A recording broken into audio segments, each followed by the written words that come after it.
taas markaanu u sheegnay waxaan kaloo kala hadalnay laba arrimood.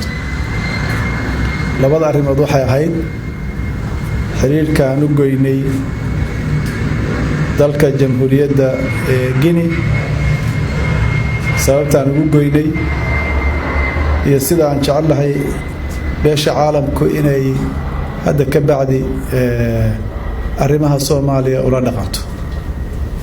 waxaan kaloo uga warramay ra'iisul wasaaraha kulankiisii, socdaalkiisa iyo kulamadiisii gobolka ama dowlad goboleedka Galmudug iyo guulaha laga soo hoyay.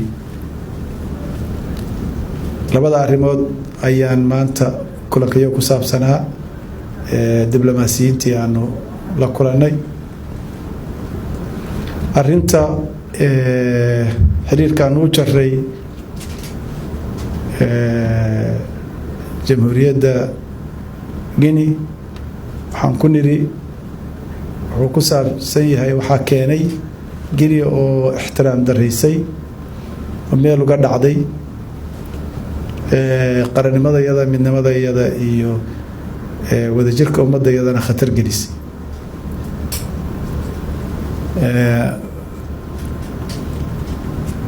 khaladka ay sameeyeen reer Guinea ma aha oo keliya inay qarannimadii Soomaaliya u gafeen, laakiin waxay waxyeelo ku yihiin oo ay caqabad ku yihiin oo ficilka saas oo kale ah oo caqabad ku yahay inay dib u dhac ku samayso dib u heshiisiinta Soomaaliya iyo soo ururinta dadka Soomaaliya. haddii dadka Soomaaliyeed aan la siinin waqti iyagu ku wada hadlaan, tusaale haddaan usoo qaadano Somaliland iyo dowladda federaalka ee Soomaaliya ama xukuumadda federaalka ee Soomaaliya, hadday iyaga Soomaali isla iyaga Suudaan iyaga annaga hal dad ah, khayr baanu la jecelahay walaalaha iyo Somaliland inta goosashada rabta iyo dadka Soomaaliyeed oo dhan meelay joogaan. laakiin annaga inoo taala sidaan u heshiin lahay.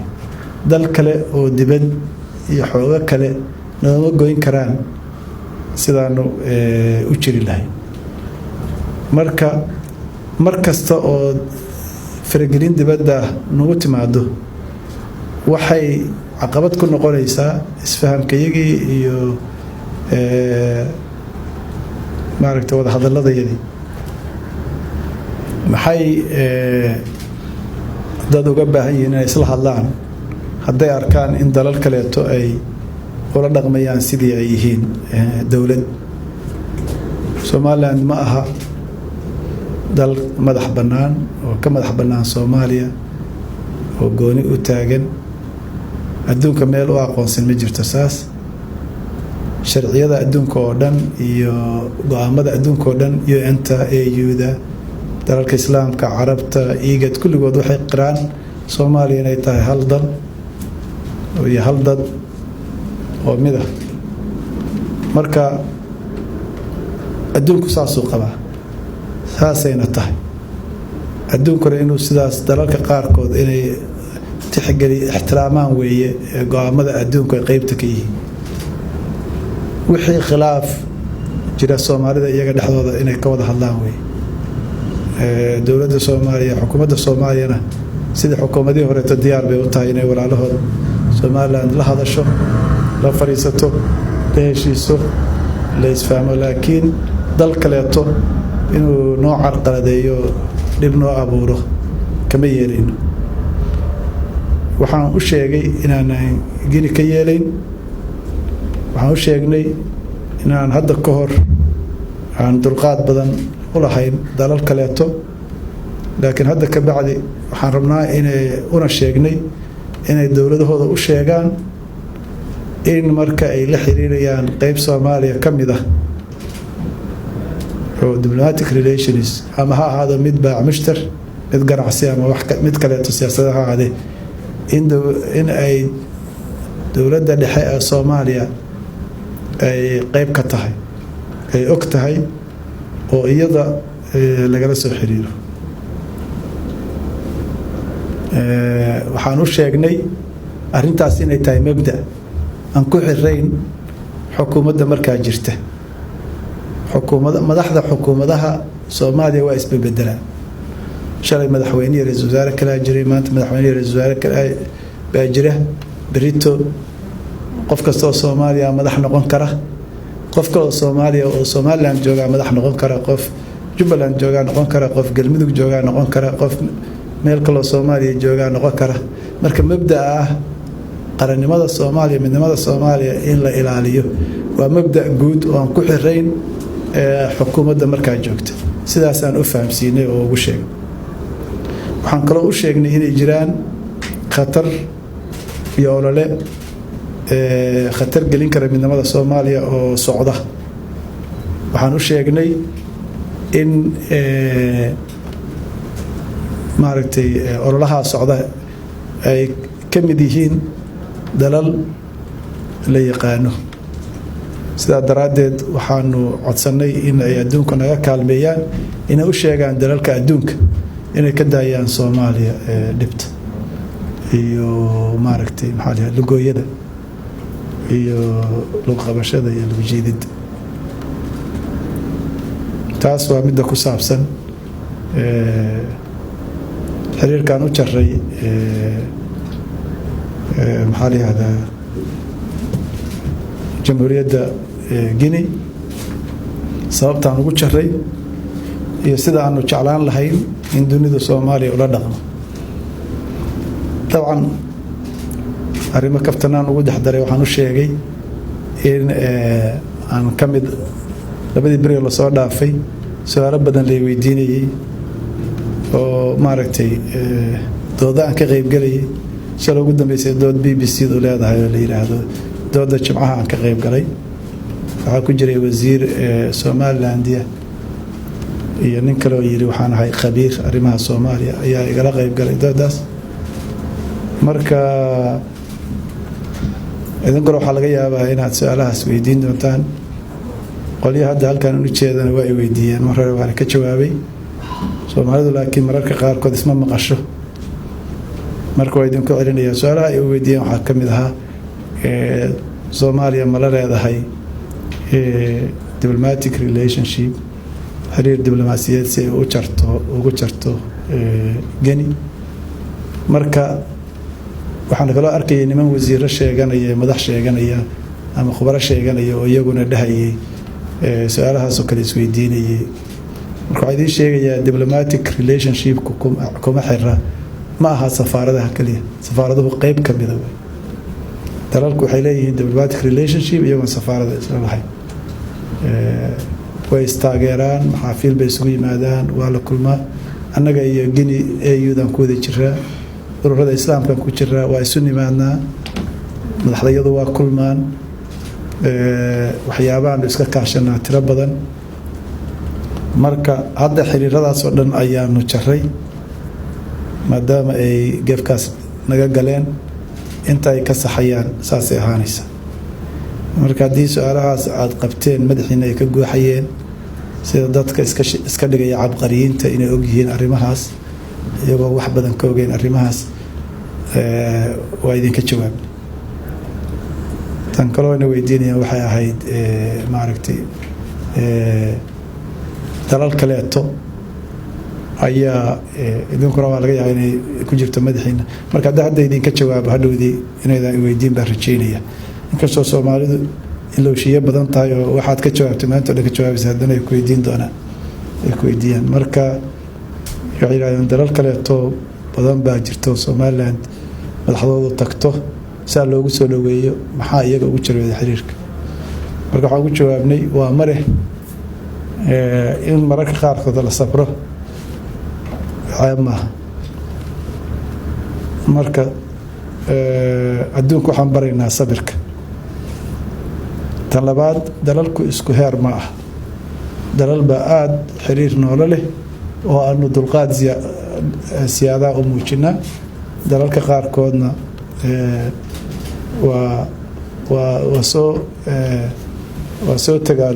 tagaaloodeen, waa soo gacan dheer bay soo direen marka gacantaasi waa dheeraatay talabaad mabda' baa jira kaleeto adduunka jiro dalka xorta ah ama safaranka sida Soomaaliya oo kale go'aanka ay qaadanayaan iyaga yaqaan say u kala dooranayaan arrimaha qaarkood inaad prioritize garaysid ana u kala hormarisid sida adigu rabtid waa adiga go'aan ku yaalo wax marka wariyaashu iyagoo iska dhigaya xarfaan inay su'aalaad ku weydiinayaan iyo mararka qaarkood waxay u ekaadaan ka sokow inaysan ogeyn arrimaha qaarkood aad u ogeyn ayay waxay u ekaadaan inay gani la jiraan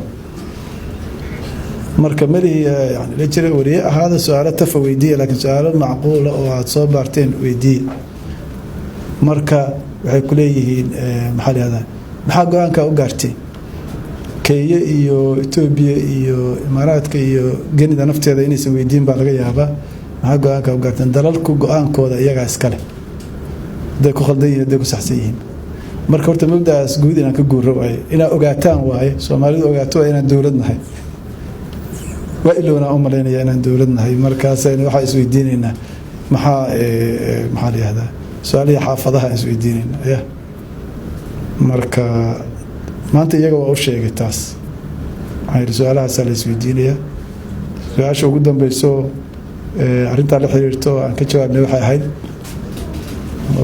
maxaa Soomaaliland horumarkeeda iyo caqabad cunaqabatayn iyo godoomin biya ku wadaan marka iyadan waxa ugu jawaabnay maya Soomaaliland waa jecelahay qof kasta Soomaaliya waa jecelahay مسؤول بأن إنها يمد الصوماليات وناقد أن جعلها ورمرك أن جعلها لكن ده قفكي أكم بين قرينية إنه صوماليا كجو مسؤوليات بأن جسارا إنها إنه باش إنه تاس مركب وحى إنه كهري معنا إنه كلية وحويه إن صوماليا لك الجوية أما حدود ده إيو حد كذا وحلول دمه إيه قرن ماذا هذا من ماذا هذا taas kaliya ka hormaan laakiin horumarka iyo maxalli hada caafimaadka meel kasta Soomaaliya kamid ah waa soo dhaweynayna waxaan sidoo kale u sheegay qodobka labaad in ra'iisul wasaaraha uu muddo 12 bari hadda ah